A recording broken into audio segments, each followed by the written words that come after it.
네, 세계 1위 탈환한 조선업, 이 훈풍이 이어질 수 있을까? 최근에 조선주 이야기를 다뤄봤을 때 정말 많은 시청자분들이 집중해 주시고 공감을 해 주시더라고요. 조선주를 들고 계신 분들이 꽤 많으신 것으로 보여지는데 이 조선주들의 훈풍 흐름 언제까지 이어질 수 있을지 연속성이 있는지 알아보겠습니다. 레몬리서치 김민수 대표와 함께하겠습니다. 어서 오세요. 안녕하십니까? 네, 안녕하십니까? 네.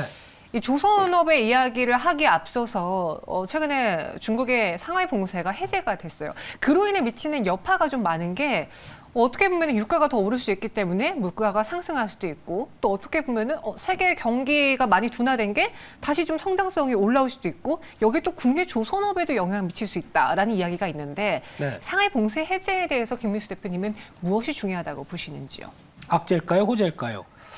조선업 쪽에서. 조선업종에서? 네. 조선업종에서는 조금 경쟁사들의 성장으로 악재 아닐까요?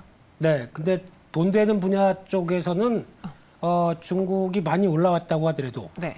그만큼의 경쟁력을 보여줄지는 모르겠는데 보여주고는 있습니다. 수주가 좀 늘어나다 보니까요. 그래서 결론적으로는 한국의 글로벌 시장 점유율이 지난달 기준으로 45.2%입니다. 1위 또 찍었죠. 근데 그래봐야 2위 중국이 44.1% 왔다 갔다 합니다. 그래서 월별로 봐도 올랐다 그 1, 2위를 엎치락뒤치락 하는 가운데 중국이 의외로 많이 쫓아오고 있는데 중국은 쉽게 말씀드리면 조선업을 키우는 입장이 실업률을 해결할 수 있는 가장 좋은 산업이죠. 네. 그러다 보니까 대규모 인력을 고용할 수 있다는 관점 쪽에서 상당한 중국의 조선업 사랑은 이어지고 있는데 그런 쪽에서 이번에도 SCS 조선 같은 경우 이번에 상하이 쪽에 있죠. 이쪽은 이제 근무자가 벌써 한 70%가량 일터로 복귀했다고 얘기를 하면서 이제 빨리 일할 준비하자라고 나와 있는데 이제 여기서 이제 중요한 게 그래도 지금 최근에 가장 핫한 쪽은 LNG선이 아닐까 싶습니다. 그런 쪽에서 LNG선 건조 가능한 중국 조선사는 지금 현재 한 3곳 정도로 알려져 있는데 그런 쪽에서 보다 보니까 아직까지는 소형 쪽이 좀 많았거든요. 대형 쪽에 LNG선을 건조한다라고 하게 되면 후롱 그리고 뭐 종후아 뭐 이런 정도 회사가 2개 정도가 다 있었는데 이번 같은 경우는 보니까 소형만 만들던 회사가 이번에 대형을 처음으로 수주를 했습니다. 그러다 보니까 기대감은 높고 우리도 할 수 있어. 중국에선 이런 분위기가 나오는 것 같은데 네. 하지만 수주가 들어오는 거를 그렇게 중국이 썩 좋아할 수가 없는 게 일단은 단가가 그렇게 한국선 대비해서 높지 않습니다. 왜냐하면 시범적으로 맡겨보는 거죠. 예전에 하다 보니까 다세 그럼 이번에 어디 한번 해봐라 라고 줄 수밖에 없는 게 한국에 맡기고 싶어도 한국 쪽은 2026년까지 꽉 차 있습니다. 네, 배를 만들어주고 싶어도 만들 수가 없습니다. 근데 그런 쪽에서 그나마 대안으로 중국 쪽을 이용을 하는데 근데 여기서 이제 중요한 게 중국이 그 사이에 기술력을 얼만큼 끌어올렸느냐 이건 또 체크를 해봐야 되겠지만 아직까지 어떤 단가 차이는 난다라는 부분들이 핵심인 것 같고요. 게다가 국내 조선사 같은 경우는 일단 지금 나오고 있는 철강 가격에 대한 후판이죠. 이쪽과 상승과 인력난 특히 지금 적어도 한 700명, 1000명 정도는 모자란다고 얘기합니다. 이쪽이 모자라고 있는데 이를 얼만큼 또 채워서 어느 정도 또 끌어올릴 것인지는 또 국내 조선사들의 약간 또 부담으로 나와 있는데 결론적으로는 중국이 다시 경제가 재개되면서 경쟁 상대는 될 수 있어도 네. 거기다가 또 중국이 열리게 되면 철강 같은 경우는 가격이 다시 올라오겠죠. 그러다 보니까 후판 가격의 상승 부담감은 될 수 있어도 그래도 큰 흐름으로 봤을 때는 경기 흐름상으로 중국이 그나마 봉쇄에 풀리는 게 낫지 않느냐라는 의견이긴 하는데 미세적으로 보게 되면 경쟁의 압박은 더 커졌다 이렇게 봐야 될 것 같습니다. 네, 상세 서방님이요. 중국은 경쟁사가 아닙니다. 레벨로가 다릅니다라고 해주셨는데 그 말도 맞아요. 하지만 부담 요인은 충분히 있을 수 있다라는 거죠. 여기에 더불어서 저는 이 자리 똑같은 자리에 앉아서 매일같이 방송을 하는데 어떤 날은 조선사에 대해서 긍정적인 뉴스가 쏟아지고 어떤 날은 또 부정적인 뉴스가 쏟아지고 도대체 올 한 해 전망이 밝은지 흐린지를 전혀 모르겠습니다. 오늘은 또 수출 올해 부정적일 것이다, 줄어들 것이다라는 전망이 나오고 있는데 언제는 뭐 LNG선 수요 증가한다고 조선사들에게 올해 보릿고개를 넘을 수 있는 한 해가 될 것이다. 뭐 이런 뉴스가 쏟아지는데 왜 자꾸 이랬다 저랬다 하는 걸까요? 네, 안 좋은 얘기 나오면 무조건 저한테 타박부터 하고 그게 보시는군요. 아니라 제가 네. 감을 도통 잡을 수가 없어요. 뭐가 맞는 건지. 원래 조선업종이 그렇습니다. 그렇게밖에 볼 수 없는 게, 그러니까 보통 이제 물 들어온다, 수조했다 그러면 이걸 가지고 배를 만들면은 이제 우리 실적 좋아지겠지라고 하는데, 근데 수조의 시차를 먼저 생각을 하셔야 될 것 같습니다. 그러니까 즉 수조가 들어온 다음에 그 다음에 배를 건조하게 되면 최소한 2년 정도 걸려서 인도하는데, 네. 근데 그 2년 전에 나왔던 부분들은 수주가 안 나오다 보니까 일단 돈 되는 거 회사를 운영을 하기 위해서 그냥 받아야 되겠죠. 돈이 안 돼도. 싸게. 네. 받는데 그 사이에 또 원자재 가격들이 이만큼 올랐습니다. 그럼 지금 인도하는 쪽은 손해 보고 주는 겁니다. 그래도 계약은 계약이니까. 계약가를 바꿀 수는 없군요. 그렇죠. 바꿀 수가 없겠죠. 그러면 계약 그때 같은, 그러니까 한쪽이 이득을 보고 한쪽이 손해를 보는 입장이라고 하더라도 계약은 지켜야겠죠. 그래야 다음에도 또 유지가 되다 보니까 다음번을 벼르고 있겠죠. 근데 이런 상황이 되다 보니까 아무래도 지금 기존 수주와 관련된 부분들 또 절벽 이후에 나오는 변화가 이제 막 그때 안 좋았던 성과를 반영하면서 지금 건조가 되다 보니까 실적이 좋을 리가 없겠죠. 게다가 또 러시아 리스크라고 하는 러시아에서 발주됐던 부분들을 건조를 했는데 러시아가 안 가져간답니다. 돈을 지급할 방법이 없으니까 안 가져간다고 합니다. 네. 그럼 그거를 또 안고 있겠죠. 근데 이게 좋은 것도 됐지만 안 좋은 것도 됐지만 좋은 걸로 될 수 있는 게, 그래서 한 뭐 3분의 2까지 만들었는데 어떡하지 하는데 내가 살게요 하면서 아예 그때보다는 훨씬 더 비싼 가격으로 지금 판매가 되고 있다라고 하게 되면 이게 또 안 좋은 일이 또 바뀌는 경우가 나오겠죠. 그래서 오히려 이걸 또 그렇게 부정적으로 볼 필요는 없는데, 그래서 결론적으로는 올해 수출, 그러니까 인도하는 시점에 나오는 수출과 함께 연결되는 쪽은 그렇게 썩 좋지 못합니다. 근데 이게 수출 금액이다 보니까 P 곱하기 Q에서 Q는 그래도 이제 회복된다고 하더라도 P가 예전만큼 그렇게 썩 좋지 못한 상황이다 보니까 이 부분이 어느 정도 발목을 잡을 거라고 보는데, 하지만 이럴 때 항상 조선주는 어차피 지금 신조선가 지수는 최고가를 향해 가고 있으니까, 그렇죠. 그를 반영하는 가격이 나오게 되면 앞으로 또 1년 반, 뭐 1년 뒤면은 실적이 좋아질 거야를 생각하면서 오히려 이런 때 같은 경우는 시장과 함께 좀 밀린다라고 하게 되면 저점 매수는 가능하시되, 이게 이제 턴어라운드 되는 시점이 언제냐에 따라서 또 주가가 바뀔 수는 있겠죠. 그래서 하시되 또 전망의 흐름들이 또 턴어라운드가 당겨진다, 뭐 이런 얘기 나올수록 또 주가도 올라가겠죠. 그때 트레이딩은 가능하다, 이렇게 봐야 될 것 같습니다. 정말 이 조선주들 대응하기가 어려운 것 같아요. 뉴스들이 쏟아지는데 하나의 방향으로만 가는 게 아니라 장점도 있으면 단점도 있고 단점도 있으면 장점도 있고 이렇게 왔다 갔다 하기 때문인데, 그럼 김민수 대표님은 올 한 해 조선사들의 실적이라던가 주가 방향에 대해서는 어떤 의견을 갖고 계신지 같이 여쭤볼게요. 뭐 원자재 가격 상승, 특히 후판가 상승 때문에 가장 발목을 잡고 있는데, 말씀해 주신 것처럼 신조선가는 오르고 있습니다. 네. 이 호재와 악재 사이에서 조선업들 올해 실적 좋아질까요? 올 한 해 어떨까요? 올해는 기대가 별로 없습니다. 그래요? 네, 올해는 그냥 그러려니, 특히 이제 저희가 보통 얘기하는 빅베스, 그러니까 즉 어떤 그 쿠팡 가격들이나 이런 걸 오를 걸 대비해서 미리 실적을 좀 충당감을 많이 쌓아서 이런 큰 폭의 적자만 나오지 않는다고 하게 되면 일단 올해는 그냥 어떤 턴어라운드가 안 돼도 넘어가 보겠다. 잘 버텨보자. 버텨보겠다는 입장이고요. 네. 근데 여기서 이제 중요한 게, 아마 이제 저희가 하반기 정도쯤 되게 되면은 이제 지금보다는 저는 하반기가 더 걱정인데, 이 에너지 대란에 대해서 지금 보여주고 있는 유가와 천연가스 관련된 쪽, 지금 물론 이제 유가가 120달러대 이거 많이 오른 거 아니야? 생각되고 있는데, 많이 올랐다고 생각하시나요? 많이 올랐죠. 근데 더 오를 거라면서요. 네.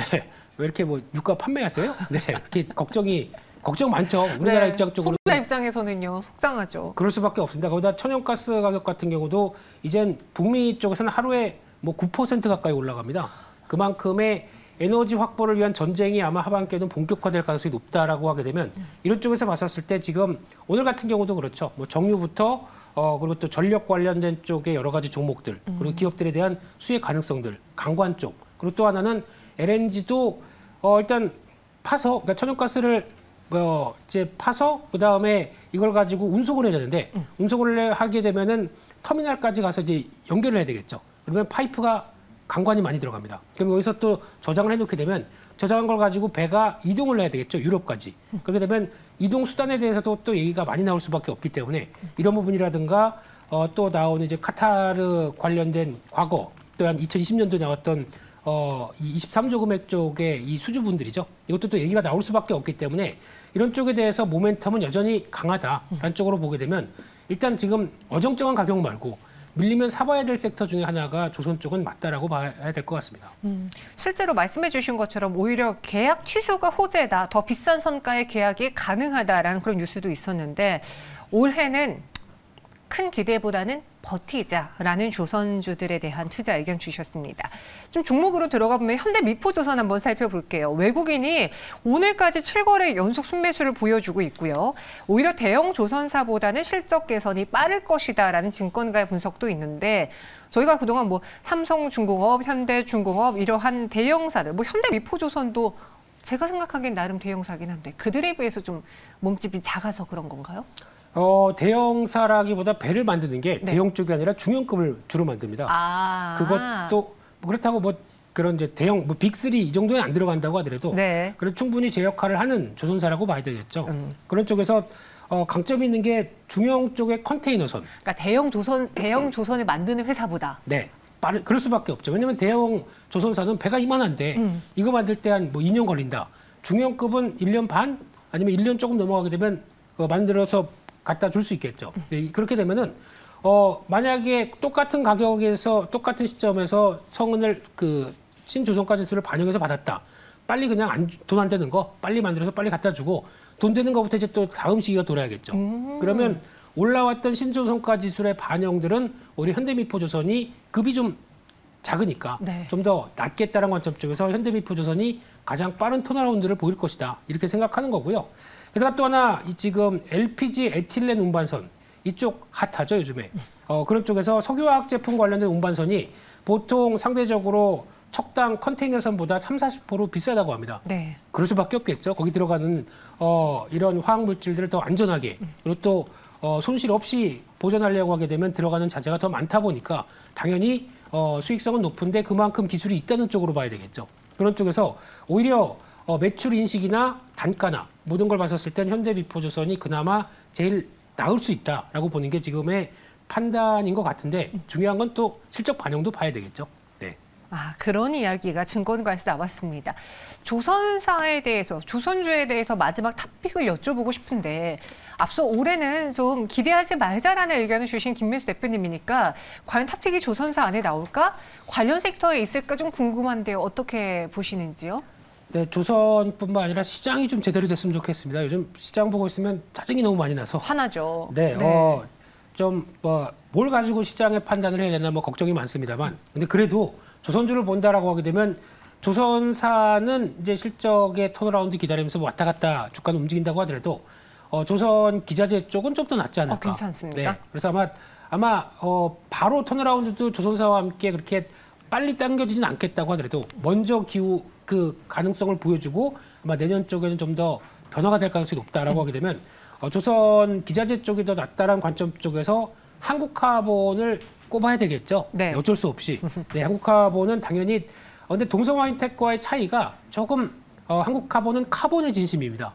그렇다는 얘기는 탄소 쪽에 혹시 낚시 좋아하세요? 아니요, 낚시 해본 적은 있는데 좋아하진 않아요. 네, 그러면 그 탄소 섬유로 만드는 그 낚싯대 잘 모르시네. 찰랑찰랑하는 이 느낌? 몰라요. 네, 그 탄소 섬유에 원래는 또 되게 진심으로 바뀐 회사였는데 이걸 가지고 뭘 하냐면은 이제 LNG 쪽 판넬 인슐레이션 판넬은 그냥 제외한다고 하더라도 이쪽이 좀 앞으로 변화가 될 수 있는 게 탄소 섬유를 활용해서 나올 수 있는 항공, 차량 경량화 부품 이쪽으로 소재 확대를 지금 이어가고 있는데 조금 더 연결을 시켜보게 되면 UAM, 기체, 소재로도 나갈 수 있다라는 쪽에서 좀 더 부각받을 수 있다고 하게 되면 나오는 성과 흐름들도 계속 체크해야 되겠죠. 두 번째로는 세진중공업을 보고 있는데 이쪽도 덱하우스 쪽, 그러니까 즉 선원실이죠. 예, 이쪽에 대한 강점이 있는데 배가 그렇게 큰데 선원실 요만하게 만들겠습니까? 네. 좀 여유 있게 만들어야 되겠죠. 이런 쪽부터 또 하나는 저희가 잘 모르고 있는 게 세진중공업도 풍력을 하고 있습니다. 근데 이쪽에 대해서 하부 구조물 쪽에서 이제 네덜란드 쪽과 MOU 체결하고 지금 성과를 내고 있는데 이쪽도 풍력인데 아직 시장에서 그렇게 잘 몰라주는 이런 쪽을 생각하게 되면 좀 본업도 있고 플러스 알파가 되는 회사들 같은 경우도 한 번씩 챙겨보자 이렇게 말씀드리겠습니다. 솔직히 조선 기자재로 탑픽을 꼽아봤지만 나 같으면은 올해 산다 안 산다. 이 종목들이요? 네. 사야죠. 당연히 사야죠. 그래요? 예, 사야 되니까 이렇게 말씀드렸지만 네. 주가는 약간 이제 고개를 들고 있다 보니까 타이밍을 잘 보면서 사자. 네, 오늘 이상하게 좀 꼬아 가시네요. 네. 그럼 네. 마지막으로요. 지금 시장이 좀 저희가 방송 시작했을 때보다 좀 더 많이 밀리고 있거든요. 그래서 좋은 종목임에도 알매도 불구하고 선뜻 손이 안 가는 투자자분들이 많으신데 지금 코스닥은 2% 넘게 빠지고 있습니다. 오늘장 하락에 대해서 김민수 대표님은 어떻게 보시는지 또 오후 투자 전략, 대응 전략 간단하게 언급해 주세요. 간단하게 말씀드리겠습니다. 아니, 길게 말씀해 주셔도 됩니다. 네. 네. 지금은 손을 놓고 있습니다. 이게 네. 뭐 제대로 된 시장 분위기, 뭐 이런 시장에서 뭐 2,600선 위니까 버티라고요. 네. 이런 장에서 버티는 게 말이 쉽지 그렇게 출렁이고 있는 상황 쪽에서 맞아요. 못 버팁니다. 맞아요. 네, 거기다가 또 지금 오늘 외국인들 나오는 포지션을 보게 되면 선물 매도 완전 적극적입니다. 이렇다는 얘기는 그냥 이번 주 목요일이죠. 선물 옵션 독심하기일 때 하방 포지션 잡아가겠다. 이런 쪽의 변화라고 보게 되면 적어도 수요일 목요일까지에 대한 변화는 그냥 그렇구나라고 생각하고 또 지켜봐야 될 것 같고요. 이런 쪽에서 하락할 때 뭐 좋은 종목들 모아간다. 이거는 그냥 뭐 교과서적인 얘기죠. 네. 근데 지금 그럴 만한 힘도 없고 그럴 만한 돈도 체력도 없고. 돈은 뭐 이미 네. 그런데 아마 여기서 어느 정도 또 지지권을 언제 또 찾느냐 이런 또 복잡하고 지루한 과정이 나오다 보니까 거기서 저희가 또 살 수 있는 길은 뭐 실적 뭐 대응 이것도 안 맞습니다 요즘에. 그렇기 때문에 일단은 적정 현금 가지고 좀 추이 지켜보자 이렇게밖에 말씀을 못 드릴 것 같습니다. 네, 오늘 이 시장 하락에 적극적으로 대응하기보다는 관망하는 게 낫지 않을까라는 의견 주셨습니다. 오늘 김민수 대표님과 함께 조선사들에 대해서, 조선 업황에 대해서 이야기 나눠봤고요. 오늘 짓궂게 질문해드려서 죄송합니다. 보내드릴게요. 감사합니다. 네.